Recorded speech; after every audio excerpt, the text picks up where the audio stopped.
Yes, absolutely.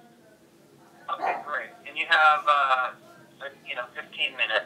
Okay, probably need about 6-7 minutes. So. Oh wow. Okay. Yeah. Great. Well, I'll factor in, and thank you very much. No worries, Ken. Thank you. Hold on.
Okay, Bill, you're on the clock, right?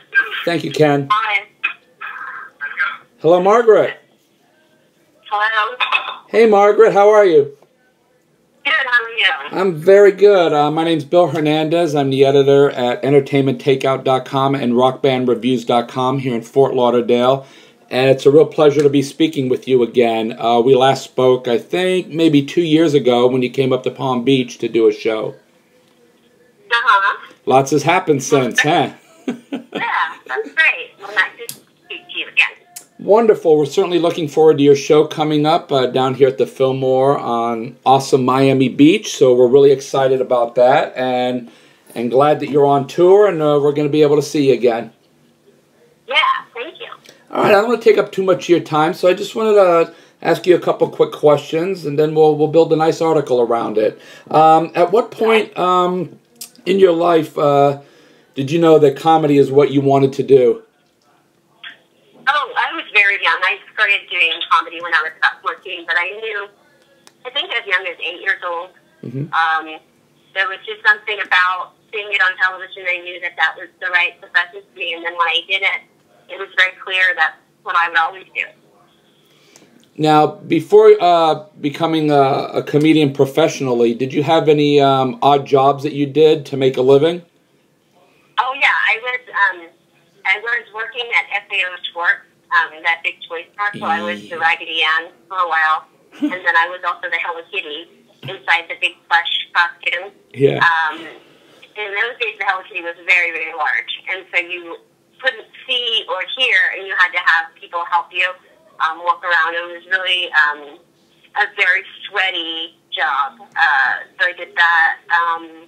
I did all sorts of really weird jobs. So I definitely had quite a life around that time while still doing comedy. Now, if you weren't as successful as you are as a comedian and an actress and such, what do you think you might be doing to earn a living otherwise? I don't know. I really don't know. I mean, I never really developed anything else. You know, I always did I wanted to be a comic. That's it. You know. I just never had I didn't even develop as a person fully because I was so devoted to being a comedian. So, you know, I didn't have an education or anything. A lot of that I have to pursue on my own later.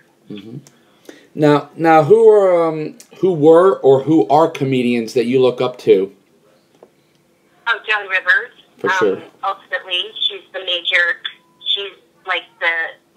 influence in my life and career. She's so important.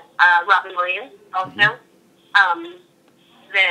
There's so much that he did for me, and you know, all San Francisco comedians. So the loss of both of them has been quite difficult this last year. Yeah, absolutely. And speaking, of course, of Joan Rivers, what was your experience like on Fashion Police at the VMAs? I loved it. I loved Melissa. I mean, I really feel like that you know, it's the right thing for her to be hosting the show, and I adore her, and I'm proud to be a part of it. You know, I just want to do what I can for the family who has done so much for me. Mm-hmm.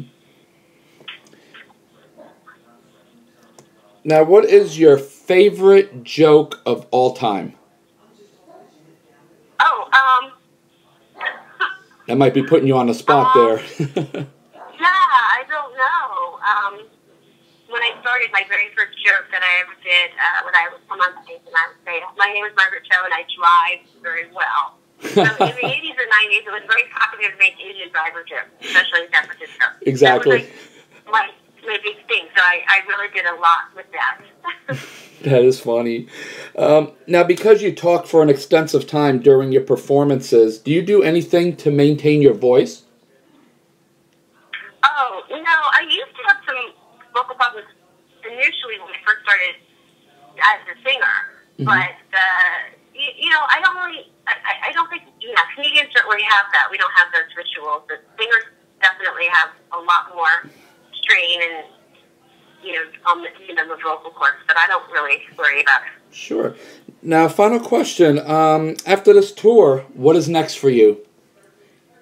I will be developing some television projects, and so I'll be doing some behind-the-scenes stuff, producing, and a couple of things for myself, too. So I'm pretty busy. That sounds great. Margaret, I so look forward to seeing you soon down here in Miami Beach, and I wish you all the best and safe travels to you. Thank you. All right, can we come back and say hi again? Yes. Awesome. Thank you so much. And as Ken Phillips, you're in good hands. He's awesome. Yes, I love him. Thank you. All right, thank you so much, and we'll talk soon. Okay, bye-bye. Bye, dear.